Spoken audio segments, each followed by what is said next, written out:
أعوذ بالله من الشيطان الرجيم. بسم الله الرحمن الرحيم. وألقى في الأرض رواسي أن تميد بكم وأنهارا وسبلا أن تميد بكم وأنهارا وسبلا لعلكم تهتدون. وعلامات وبالنجم هم يهتدون. أفمن يخلق كمن لا يخلق أفلا تذكرون. وإن تعدوا نعمة الله لا تحصوها إن الله لغفور رحيم. والله يعلم ما تسرون وما تعلنون. والذين يدعون من دون الله لا يخلقون شيئا وهم يخلقون. أموات غير أحياء وما يشعرون أيان يبعثون. إلهكم إله واحد فالذين لا يؤمنون بالآخرة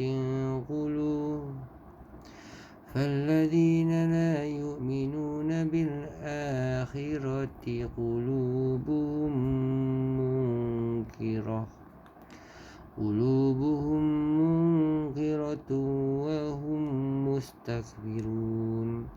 لا جرم أن الله يعلم ما يسرون وما يعلنون إنه لا يحب المستكبرين.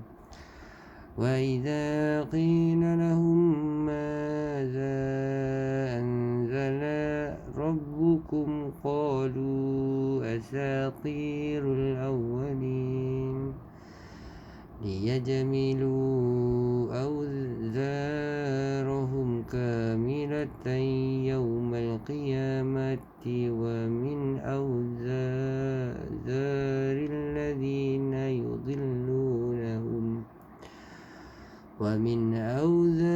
الذين يضلونهم بغير علم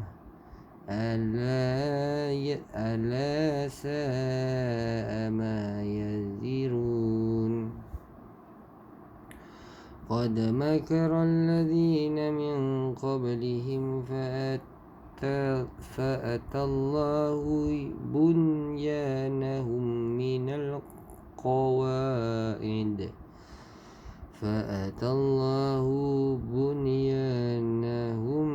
القواعد فخر عليهم السقف من فوقهم وأتاهم العذاب من حيث لا يشعرون. Dan Dia menancapkan gunung di bumi agar bumi tidak bergoncang bersamamu, dan Dia menciptakan sungai-sungai dan jalan-jalan agar kamu mendapat petunjuk, dan Dia menciptakan tanda-tanda penunjuk jalan dan menerusi bintang-bintang mereka mendapat petunjuk. Maka apakah Allah yang menciptakan sama dengan yang tidak dapat menciptakan sesuatu? Mengapa kamu tidak mengambil pengajaran? Dan jika kamu menghitung nikmat Allah, nescaya kamu tidak akan mampu menghitungnya. Sesungguhnya Allah benar-benar Maha Pengampun lagi Maha Penyayang. Dan Allah mengetahui apa yang kamu rahsiakan dan apa yang kamu zahirkan. Dan berhala-berhala yang mereka seru selain daripada Allah tidak dapat membuat apa pun. Bahkan berhala-berhala itu sendiri dibuat oleh orang. Berhala-berhala itu adalah benda mati, tidak hidup, dan berhala-berhala itu tidak mengetahui bilakah penyembahnya akan dibangkitkan. Tuhan kamu adalah Tuhan yang Maha Esa. Maka orang-orang yang tidak beriman kepada akhirat, hati mereka mengingkari keesaan Allah, dan merekalah orang-orang yang sombong. Tidak diragukan lagi bahawa Allah mengetahui apa yang mereka rahsiakan dan apa yang mereka zahirkan. Sesungguhnya Dia tidak menyukai orang-orang yang sombong. Dan apabila dikatakan kepada mereka, apakah yang telah diturunkan Tuhanmu, mereka menjawab, cerita-cerita dongeng orang dahulu kala. Ucapan itu menyebabkan mereka memikul dosa-dosa sendiri dan sebahagian dosa orang-orang yang mereka sesatkan, yang tidak mengetahui sedikit pun bahawa mereka disesatkan pada hari kiamat. Kelak dengan sempurna ingatlah alangkah buruknya dosa yang mereka pikul itu. Sesungguhnya orang-orang yang sebelum mereka telah mengadakan tipu daya, maka Allah menghancurkan rumah-rumah mereka mulai daripada asasnya, lalu atap rumah itu jatuh menimpa mereka di atas, dan siksaan itu datang kepada mereka daripada arah yang tidak mereka sedari. Kemudian Allah Subhanahu Wa Taala menyebutkan tentang bumi dan gunung ganang yang menjulang tinggi lagi kukuh yang telah diciptakan di dalamnya. Dia tancapkan gunung ganang itu ke bumi supaya bumi tidak bergoncang, kerana di dalamnya terdapat haiwan-haiwan. Jika terdapat goncangan, maka makhluk hidup tidak akan berasa aman. Dengan demikian Allah Subhanahu Wa Taala berfirman, dan gunung ganang Dia pancangkan dengan teguh. Surah Al-Nazi'at 79 ayat 32. Abdul Razak mengatakan daripada Qatadah, ia mendengar Al-Hasan berkata, setelah Allah menciptakan bumi, bumi terus bergoncang. Maka mereka para malaikat berkata, bumi ini tak layak menjadi tempat bagi seorang manusia pun. Pada keesokan harinya, gunung ganang telah diciptakan padanya, serta para malaikat tidak mengetahui mengapa gunung ganang itu diciptakan. Firman Allah Subhanahu Wa Taala, dan Dia menciptakan sungai-sungai dan jalan-jalan. Allah Subhanahu Wa Taala menciptakan padanya sungai-sungai yang mengalir dari suatu tempat ke tempat yang lainnya sebagai rezeki untuk hamba-hambanya. Sungai yang berhulu dari suatu tempat dan menjadi rezeki bagi orang yang ada di tempat lain. Sungai menempuh pelbagai kawasan dan daerah melalui hutan-hutan, padang-padang dan melalui bukit, dan membelah bukit bukau serta lembah-lembah. Lalu sampailah pada suatu negeri yang penduduknya memperoleh manfaat yang besar daripadanya. Sungai itu mengalir di atas permukaan bumi, berbelok-belok ke sebelah kanan dan kiri. Kadang-kadang mengecil, melebar, serta ada yang berarus deras dan ada pula yang berarus tenang. Kadang-kadang sebahagian lembah ada yang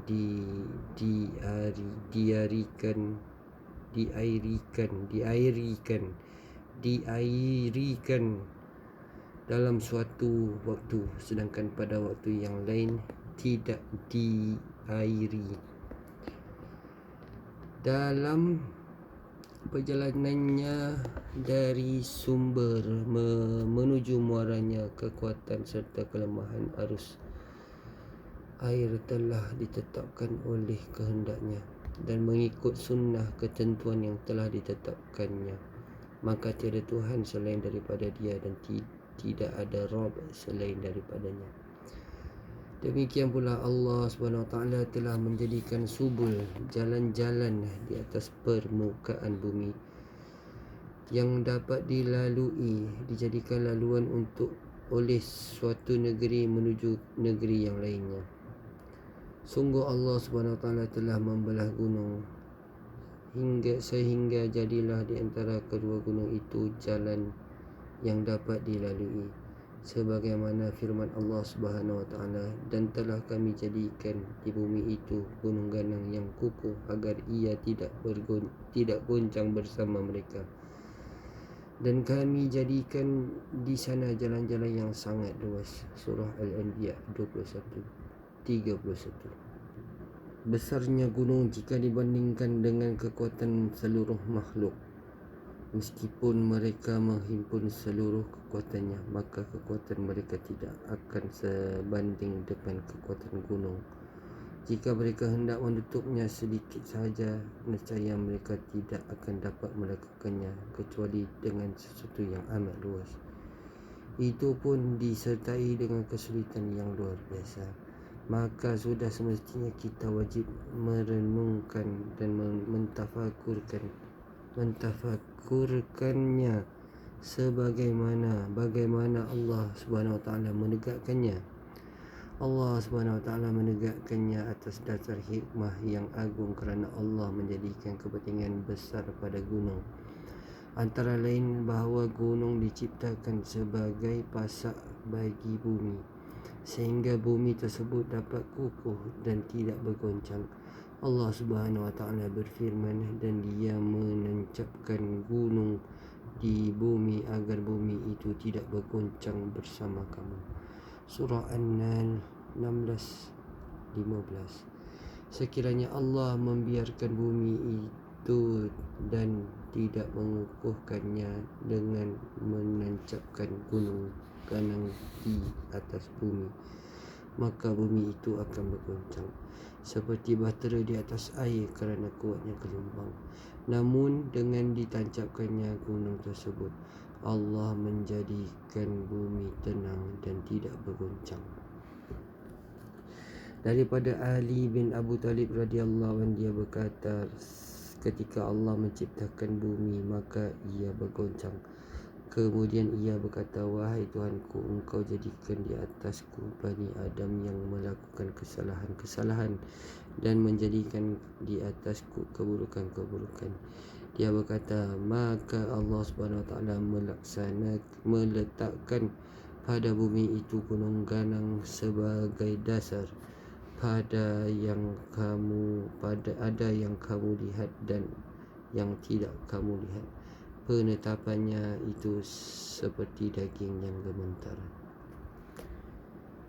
Daripada Abdullah radhiyallahu anhu, dia berkata, seorang pendeta menghadap Rasulullah sallallahu alaihi wasallam. Dia berkata, wahai Muhammad, sungguh kami dapati Allah menjadikan langit di atas satu jari dan bumi di atas satu jari, pohon di atas satu jari dan semua makhluk di atas satu jari. Dan Allah berfirman, akulah raja. Nabi SAW tertawa sehingga tampak gigi geraham baginda membenarkan kata-kata pendeta itu. Kemudian Rasulullah SAW membaca ayat, dan mereka tidak mengagungkan Allah sebagaimana mestinya. Surah Al-An'am 6:91. Hadis riwayat Bukhari. Sadaqallahul azim.